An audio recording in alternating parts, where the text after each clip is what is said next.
గత ప్రభుత్వం తెలంగాణ ఉద్యమంలో పాల్గొన్న నిజమైన కళాకారులకు మొండి చేయి చూపించిందని, ఇప్పుడున్న కాంగ్రెస్ ప్రభుత్వమైన ఉద్యమ కళాకారులకు ఉద్యోగాలు ఇచ్చే ప్రయత్నం చేయాలని సిద్దిపేట జిల్లా హుస్నాబాద్ ఉద్యమ నిరుద్యోగ కళాకారుల ఐక్యవేదిక నాయకులు డిమాండ్ చేశారు.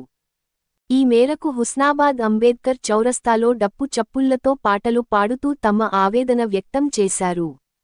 తెలంగాణ మలిదశ ఉద్యమంలో ఊరు ఊరు తిరిగి ప్రజలను చైతన్యపరచడంలో కళాకారులు కీలకపాత్ర పోషించారన్నారు. తెలంగాణ వచ్చిన తర్వాత ఉద్యమకారులకు ఉద్యోగాలు ఇస్తామని చెప్పి గత ప్రభుత్వంలో చాలామంది అనర్హులకు ఉద్యోగాలు ఇచ్చారని ఆరోపించారు.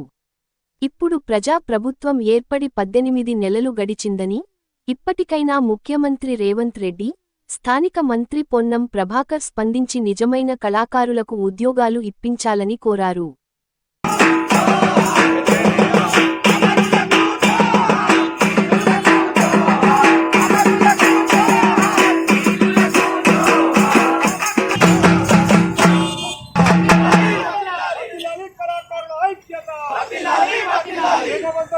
సాంస్కృతిక కళాకారుల ఉద్యోగాలను కళాకారుల ఐక్యత, ప్రజా కళలు, జోహార్ విద్యార్థి అమర వీరులకు.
కళాకారుల ఐక్యత వర్ధిల్లాలి.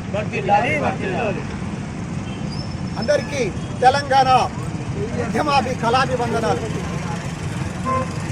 మలిదశ తెలంగాణ ఉద్యమంలో అహర్నిశం హుస్నాబాద్ నిరుద్యోగ కళాకారులందరం కూడా రాష్ట్ర స్థాయిలో కూడా వేలాది మంది కళాకారులతో పాటు మేము కూడా మలిదశ తెలంగాణ ఉద్యమంలో గజ్జెగట్టి ఆడాం.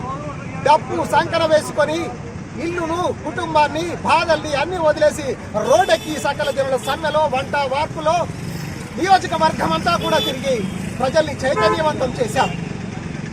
గత ప్రభుత్వం వచ్చాక తెలంగాణ కోసం పోరాడినటువంటి కళాకారులందరికీ కూడా ఉద్యోగాలు వస్తాయని, వాళ్ళ బతుకులు బాగుపడతాయని చెప్పి ఆశించడం జరిగింది. 500 మంది కళాకారులకు ఉద్యోగాలు ఇచ్చారు. అనర్హులకు అవకతవకలు జరగాయని తెలుసు, అనర్హులకు ఇచ్చారు. వేలాది మంది కష్టపడ్డ వాళ్లకు అసలైనటువంటి ఉద్యమ కళాకారులను ఆనాటి గవర్నమెంట్, ఆనాటి తెలంగాణ ప్రభుత్వము వీళ్ళకు మొండి చేయి చూపించింది. ఆనాటి నుంచి అంటే గత 10 సంవత్సరాల నుంచి మేము పోరాడుతూనే ఉన్నాము. మా బాధను, మా గాథను, మా వెతల్ని మేము మా కన్నీళ్లను తెలియజేస్తూనే ఉన్నాము. ఇంటర్వ్యూలను కూడా కోర్టు కూడా జోక్యం చేసుకొని నిజమైన కళాకారులు రోడ్డున పడ్డారు, వాళ్ళందరికీ ఉద్యోగాలు రాలేదని చెప్పి కోర్టు కూడా జోక్యం చేసుకునే తరుణంలో మళ్ళీ ఇంటర్వ్యూలు పెట్టారు. అప్పుడు కూడా నిజమైన కళాకారులకు మొండి చేయ ఏర్పడింది. అసలైనటువంటి కళాకారులు వేలాది మంది రోడ్డున పడ్డారు. మరి కుటుంబంలో స్త్రీ కన్నీరు పెడితే ఆ కుటుంబం బాగుపడదు, ఆ సమాజం బాగుపడదు. కళాకారులు కన్నీళ్లు పెడితే ఏ వ్యవస్థ బాగుపడదు. మేము హుస్నాబాద్ నిరుద్యోగ కళాకారులుగా వందలాది మందివి తెలంగాణ మలిదశ ఉద్యమం నుంచి నేటి వరకు కూడా ఆట పాటలతో మేము ప్రజల్ని చైతన్యపరుస్తున్నాం. కాబట్టి మా అందరినీ కూడా ఇప్పుడు ఈనాడు సాంస్కృతిక సారథి చైర్మన్ కొత్తగా నియమించడం జరిగింది. ఈ కాంగ్రెస్ ప్రభుత్వం వచ్చాక 18 నెలలు గడుస్తున్నప్పటికీ కూడా మా కళాకారులకు ఉద్యోగాలు ఇస్తామని అసెంబ్లీలో చర్చ నడుస్తుంది. అయినా ఇస్తారని మేము ఆశిస్తూ మేము కోటి ఆశలతో ఎదురు చూస్తున్నాము. కాబట్టి ఈ ప్రభుత్వాన్ని మేము తెలియజేసేది ఒకటే, గత ప్రభుత్వంలో మాకు మొండి చేయి ఏర్పడ్డది. గత ప్రభుత్వంలో మమ్మల్ని నిరాశపరిచారు, మమ్మల్ని పట్టించుకున్న నాతులు లేడు. ఈ ప్రభుత్వ హయాంలోనైనా పాజిటివ్ గా ఆలోచన ఉంది, పరిపాలన సజావుగా సాగుతోంది. కాబట్టి ఈ సీఎం రేవంత్ రెడ్డి గారి ఆధ్వర్యంలో మన ప్రియతమ నాయకుడు, అనుక్షణం ప్రజల కోసం పాటుపడే, ప్రజలతోటే ఉండేటటువంటి ప్రజానాయకుడు, బీసీ సంక్షేమ శాఖ మంత్రి, రవాణా శాఖ మంత్రి పొన్నం ప్రభాకర్ గారి ఆశీస్సులతో మన హుస్నాబాద్ నిరుద్యోగ కళాకారులకు ఇప్పటికైనా సాంస్కృతిక సారథిలో మా ఆటపాటల్ని, మా ఉద్యమాన్ని, మా బాధల్ని తెలుసుకొని ఈనాటికైనా ఆ సాంస్కృతిక సారథిలో ఉద్యోగాలు కల్పిస్తారని ఆశతో బ్రతుకుతున్నాము.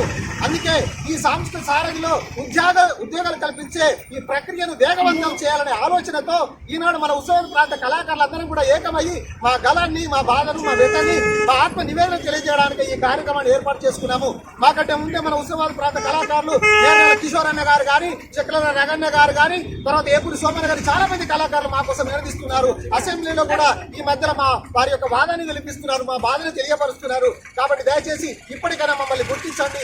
సాంస్కృతిక సారథిలో ఉద్యోగాల ప్రక్రియను వేగవంతం చేయండి. మా హుస్నాబాద్ నిరుద్యోగ కళాకారులను ఆదుకోవాల్సిందిగా కోరుకుంటున్నాము. కళాకారుల ఆటపాట లేనిదే ఏ ఉద్యమం లేదు. కాబట్టి మమ్మల్ని ఆదుకొని మాకు ఈనాడు ఈ ప్రభుత్వం ఉద్యోగాలు కల్పించాలని కోరుకుంటున్నాము. ప్రజా కళలో